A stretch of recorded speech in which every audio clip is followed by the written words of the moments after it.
Hello, everyone. I'm Adam. Thank you for joining me for this week's development update and community Q&A session. Apologies for the delay. We've got a guest producer today, DC. Thank you for joining me. We had some travel with Josh on our team, but I'll make up for it. We'll go a little bit over. If you've got questions, I'll be sure to answer them. We've got some exciting stuff to go through today. As always, we will talk about any in case you missed it things that have been released since I last spoke. I haven't been with you for a couple of weeks. I've had some travel going on myself, but also what we're working on, what's on deck to be worked on. And today we are giving away a Vampire Nexus Ultimate Bundle. So pay attention to the prompts in chat for that, and good luck on that. I have been just completely waist deep, possibly chest deep in vampire stuff for the last few weeks, getting things ready with character tools, and I am fully immersed in the pool of blood all around in the world of darkness. But it's great content. You got a chance to win it today, so good luck on that. So jumping in, latest updates first. In case you missed it, 5e Nexus Early Access is live. We have Tal'Dorei Reborn from Darrington Press.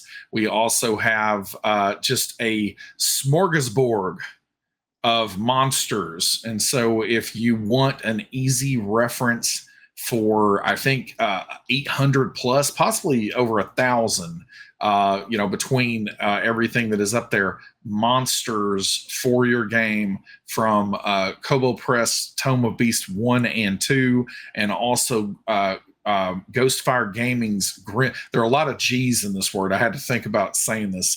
Ghostfire Gaming's Grim Hollow, the Monster Grimoire. There we go. Lots of G's.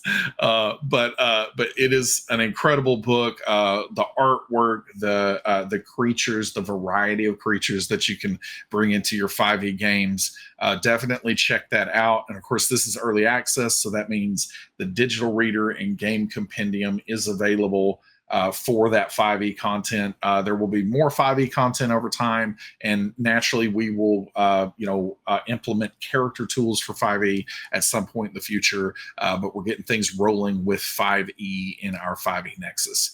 In case you missed it, Demiplane membership is live. So that went live a little while ago, but it's been a couple of weeks since I've been with you, for annual subscriptions. And so if you've got any questions about how to transition over from your current monthly membership into that annual, our team can help you in Discord, probably in chat there as well now. So feel free to ask those questions. But if you haven't subscribed yet, you can jump in and save with that annual subscription. And then tonight, it looks like we were really, really close, and we still might be a little close on the Pathfinder Society this month's installments with the installment number 3, and I cannot remember the names at the moment, but somebody in chat can help if we need to. But we've got 3 and 4, and we've got 4 ready to go. 3, with these Pathfinder Society adventures, sometimes they are worked on until the very last hour, and so we received that one late last night. The team is working very hard to get that available. I believe that we're going to be able to pull it off, but we should have 3 and 4 tonight at midnight Pacific. If we don't have number 3 today, it will definitely be this week. But we're really trying to do everything we can to make those things available on the Nexus as soon as they are available to us, where you can get your hands on that. Also on the Pathfinder front, we are in the middle right now. We've got a short-term beta roadmap that I've shared in the past, but it's similar to the OGL situation that happened in January maybe accelerated some plans to bring about a remaster to make sure that Paizo Pathfinder content could be on the Orc license, and there are a variety of other reasons as well. But for us, this remaster is something that we want to be sure that we are supporting out of the gate, where you have everything ready to go right away. And so a lot of our focus and attention on the Pathfinder front has shifted there to make sure that we are doing that. Another key thing that we are doing as we have been in the middle of the beta, we've gotten incredible feedback as we've widened the net further. It has been incredibly crucial to making sure the platform is where it needs to be. And so some of the other games that I'll talk about in a second are benefiting dramatically from us, piloting with Pathfinder. Well, then Pathfinder is going to get that love reciprocated as we head into the last few months of this year. We are going to be essentially kind of refactoring how the Pathfinder builder and sheet works based on everything that we've learned in the beta. That is something that we are really working toward as we get into the remaster as well. So the main thing that means is it's not going to be a complete usability overhaul in any way. It's going to you, as you're using it, you are going to see the same things. You're going to see, the great, accessibility and all the options in front of you, and being able to make those choices. All those things are still going to be the same, but the performance in particular is going to be dramatically better. So if you've used the Avatar character builder, if you use the upcoming Vampire or Marveler character builders and digital sheets, you're going to see a huge difference in the way, and how performant those games are compared to Pathfinder. That's something that we have certainly recognized and see in the beta, and Pathfinder being the first one in software development. Most of the time what you're trying to do is you're trying to get something to work, and then you come back and make sure that the thing is working right and working best.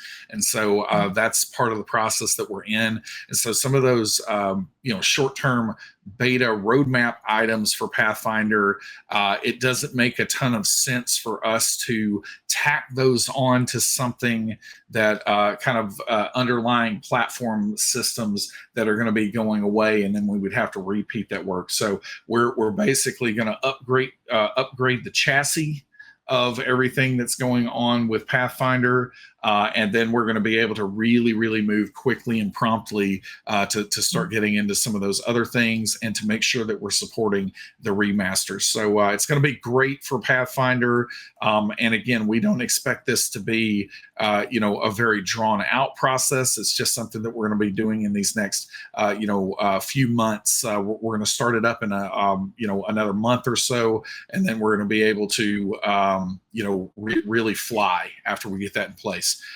like we are with some of the subsequent games that we've been working on. One of those being Avatar Legends Nexus. One thing that we wanted to call out here is, you probably, if you backed that original Kickstarter, you probably got a message this last week, and the Kickstarter backer rewards that previously had an expiration deadline on them, that has now been removed. And so if you, for whatever reason, did not redeem your Kickstarter backer rewards for Avatar Legends, I get it. I get a lot of emails. I sometimes forget to unlock and redeem things, and then I come back and I'm like, oh no, my Nancy Drew action figure that I ordered, did I miss something that I was supposed to do there? So we get it, and those rewards have been extended. So if you missed out that first pass, come get those codes, redeem them and start enjoying everything that's going on with Avatar Legends Nexus. And then next month, Republic City is going to hit, and it's going to be great. We've got support in for at least some early support for pro bending, and we've got things for vehicles and mecha. So great stuff that you are going to be able to get into before too much longer. All right. Another thing, just showing off some beautiful artwork here. Beautiful artwork. This is Josh Ketchen, username Creative Outpouring out there. Incredible artist that worked with us on our first round of Children of Erte artwork, and this is going to be something fun throughout the show and throughout the campaign, is getting to kind of see how the characters are evolving and changing over time, and at least our thought process for now, and this may change in the future depending on circumstances, but every 5 levels or so we're going to check in. And so everyone, all these characters look very different from where they were sitting outside that train in that station when the show and the game first started. Come a long way in, I don't know, in the game world. I think we're at maybe about 3 weeks or something now, maybe less than that.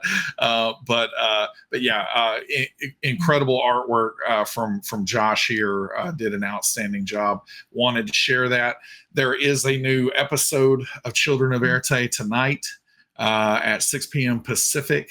And we, again, I won't spoil too much here in case anybody's catching up, but we had a big episode last time, and I genuinely have no idea what's next. And that's what one of the most exciting things about playing these games. So I really can't wait to play tonight.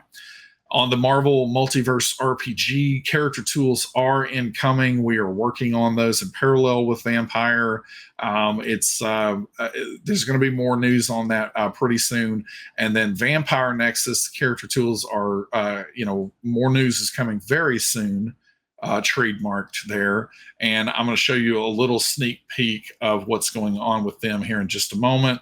And then character tools roadmap, nothing has changed here. This is what we're looking at as far as again right now, just the ordering of what we're focusing on. Some of these others absolutely can be focused on in parallel, to one another, and this is subject to change. We may be, looking at these in a slightly different order as we, go through the next weeks and months. But this is kind of how we're currently looking at things. All right, let's jump into a little sneak preview of what's going on with our Vampire character tools. So as we transition over, I've got, this is Abigail here, but we've got our builder. And, this is where you can really just do, everything that you would want to do. You can go through and browse all of your clans. If you happen to own the player's guide that gives you options for, other clan banes, you can, select those and designate those.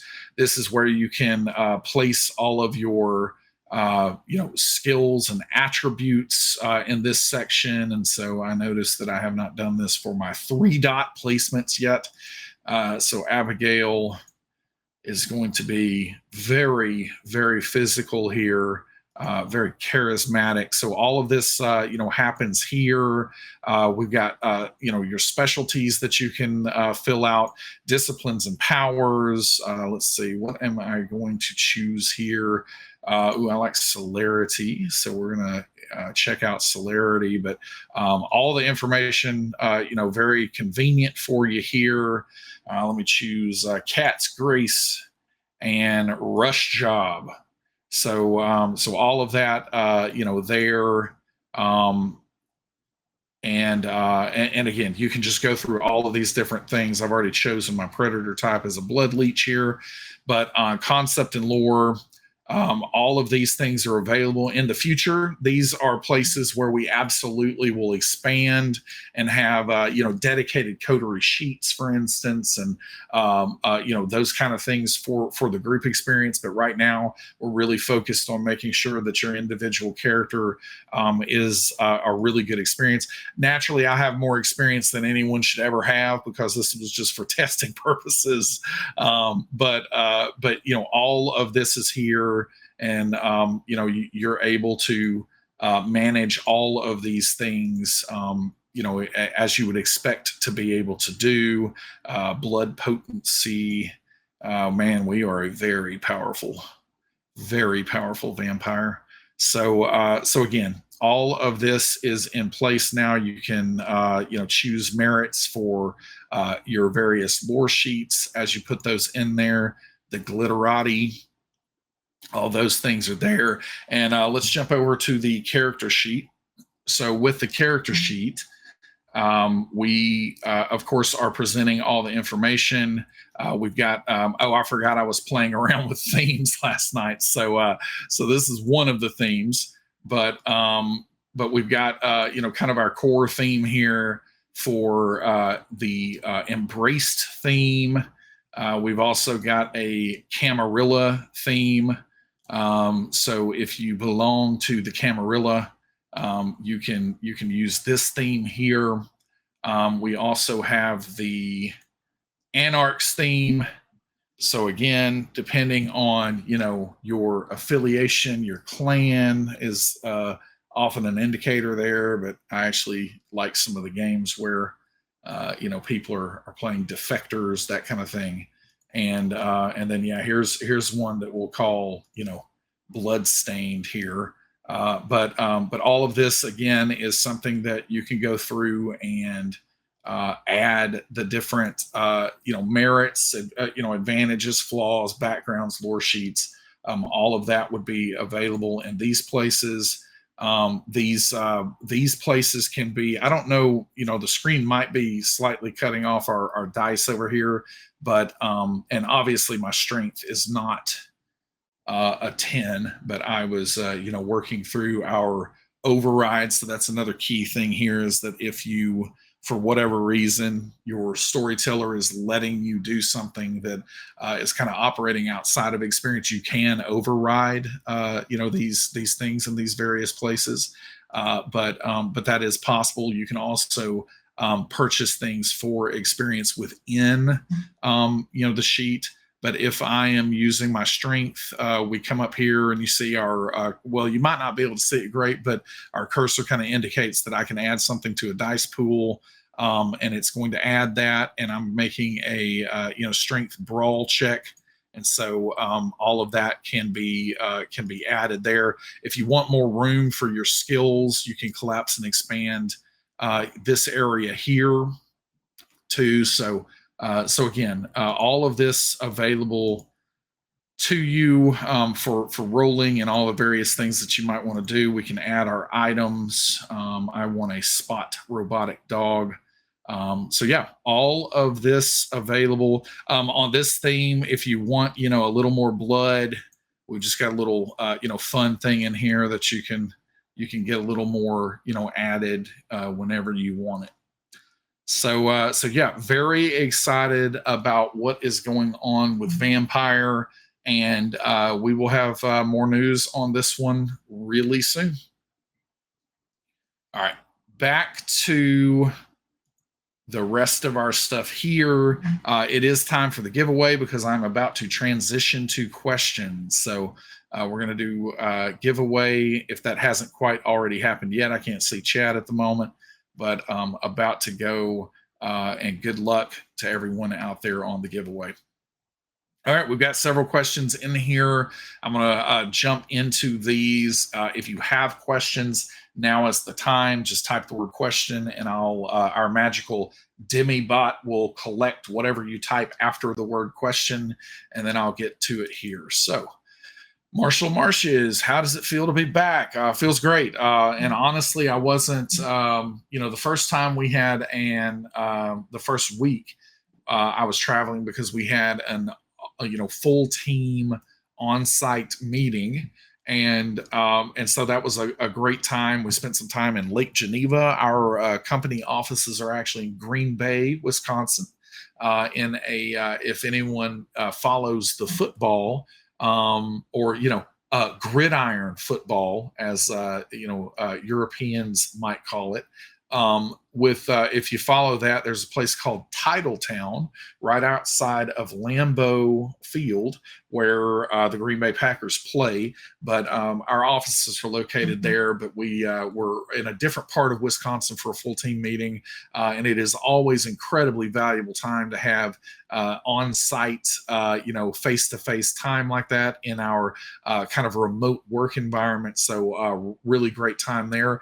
And then last week I actually attended an Atlanta Braves game for the first time in really more than a decade, I think. But I'm a big sports fan and big Atlanta fan, and I am really curious what's going on with.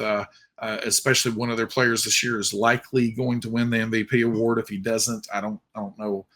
Life's not fair if he doesn't. And so I wanted to watch him in particular play. And believe it or not, the game that we went to, that player hit 2 home runs and had a single and stole a base. So it was just incredible to be able to see that in person. Really, really great time there. But yeah, I am glad to be back. I was out for just a little while there, but the rest of this time, even though I haven't been on the stream, we've been working really, really hard. And Vampire is one of the things that we've been working hard on, and I can't wait for you to see that before too much longer. Risa Malima, if you could make a game about dinosaurs, what would it be? Can be video, tabletop, board game, whatever you want. Wow, that's a really good question. Honestly, yeah, you know what I'm gonna have to go with. So I one of the things that even when I was a kid, I remember being probably 12, 13, and I was just getting into comic art a great deal. I don't do it for money anymore, but I am actually an artist, and I really enjoy illustration, especially comic illustration, and those kind of things. And I still kind of hold out a goal that when I'm able to retire after being somewhere else where I could make real money to support my family, because unfortunately comic artists are not paid well enough. That really needs to change. But one day I may really, really try to break in the industry. I think I might want to be a colorist, of all things. Like, I really enjoy that part of it. But anyway, I love comic art. One of the things I used to think of all the time was, when I was that age, things like Ghostbusters, for instance, had been out of circulation. It's kind of like I love the franchise, but then it was like, hey, this isn't coming back. Now, obviously, a few decades later, I was proven wrong, and we've got more Ghostbuster stuff coming. But I remember thinking all the time and drawing like reimagined versions of the Ghostbusters, like kind of more quote modern updates to that. So this would have been in the 90s when this was happening, and Ghostbusters, of course, came out in the 80s. But so it's just kind of thinking of like reimagining that. So if I was really thinking about that and seeing some of the reimaginings that have come out today, so something like Voltron is a great example of this. If you haven't seen Voltron on Netflix, it's really, really strong.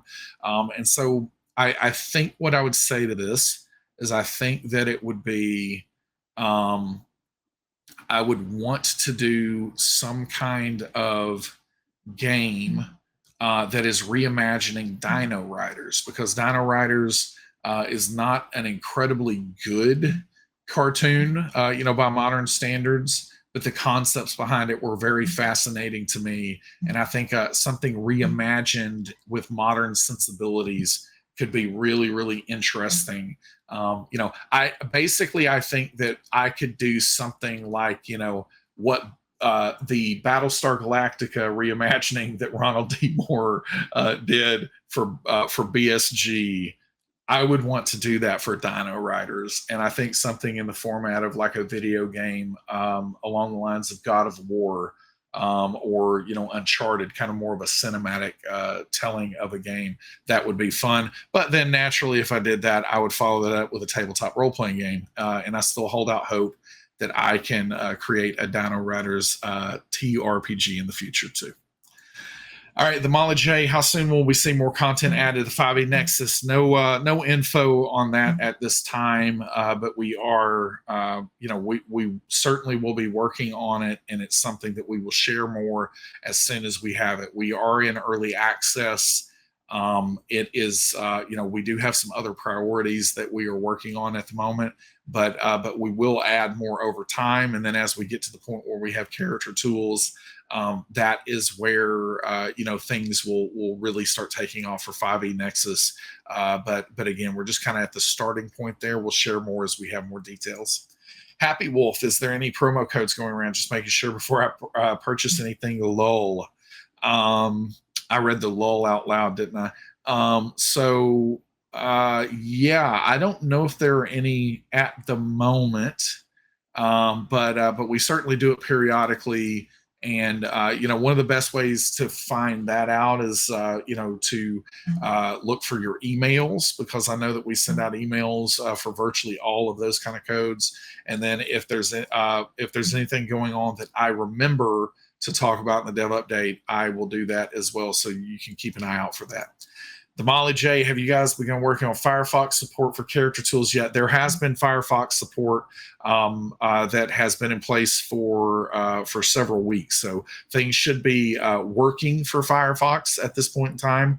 And honestly, it could have been a couple of months ago. It was in the update notes that we've posted somewhere. If something is not looking right on Firefox at this point, then please report it, because we certainly have support in place. That's not to say that there won't be some inconsistencies here or there, because no one can get together and just agree on standards for browsers. But yeah, they certainly should be working in Firefox. If that's not the case, and you're seeing something off, then please let us know. Inferno 711. Will there be a Chronicles of Darkness Nexus at some point in the future? We don't have current plans for that. We're really focused on 5th edition and onward. But if we see enough community demand for it, then our plans can certainly change. Pat 66 OSR support, possibly. It's not on our current list. It's not on our radar necessarily, but I could certainly see that happening at some point in the future. And I also think that there's something kind of deliciously ironic about digital tool support for OSR. So that would bring a smile to my face if we were ever to work on those. Anchor 89, any plans for another season of The Claw Firm or another Pathfinder 2e stream? Nothing that I can share at this point in time, but what I can say is, yes, we will certainly have more Pathfinder streamed content in the future. Absolutely. And we'll share more details as we get there. Brolifer, maybe, sorry if I butchered that username, is item and spell sorting by level / other traits on the PF2 character sheet on the short-term roadmap.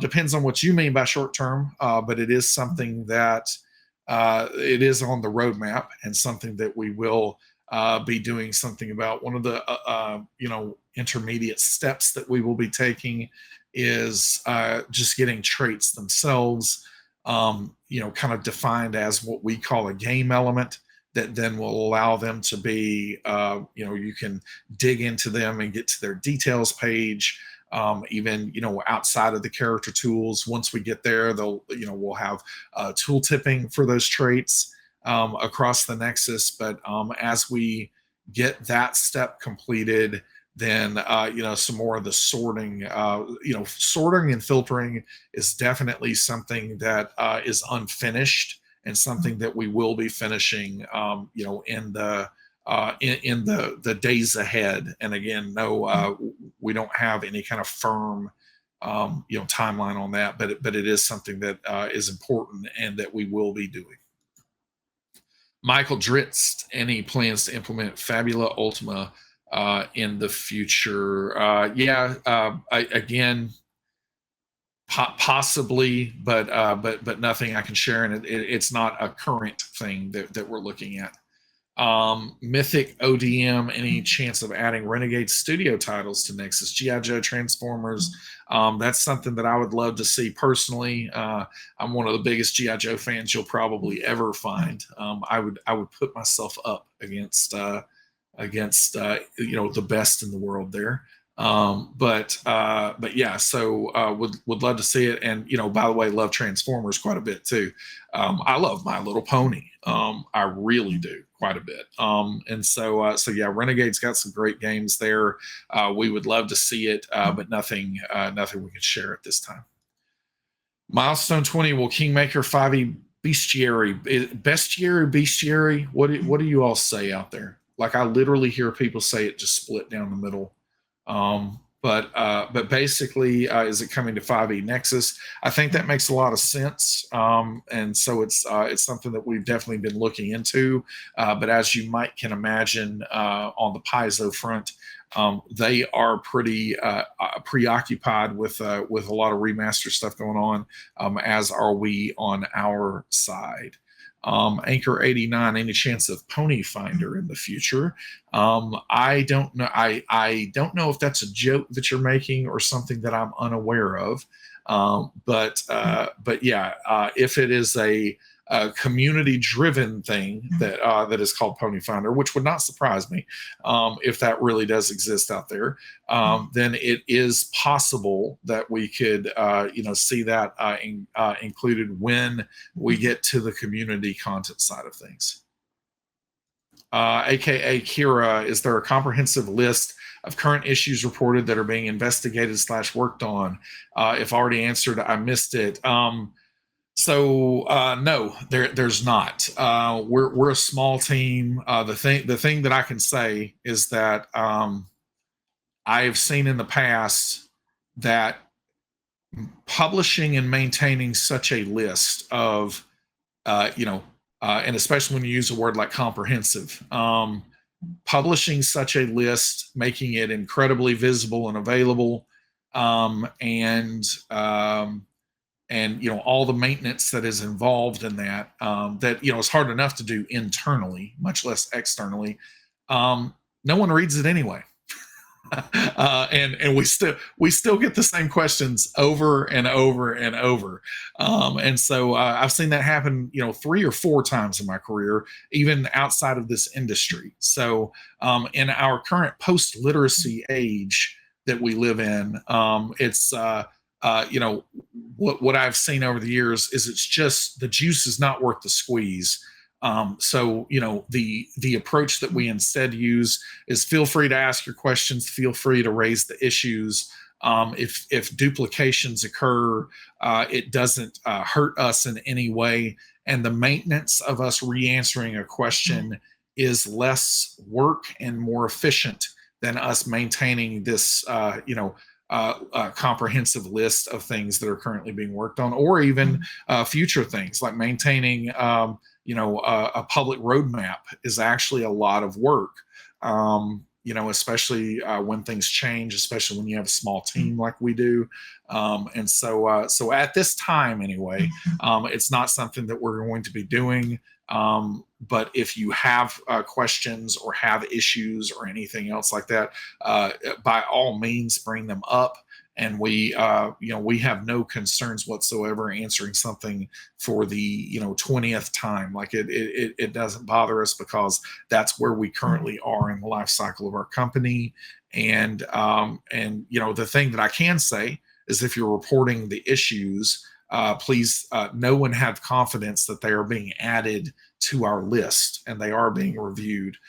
One other caveat that I'll throw in there, though, that some folks have had misunderstandings about in the past, is just because you provide feedback and suggest that something be changed or updated in some way, that does not predicate that we are going to take action on that.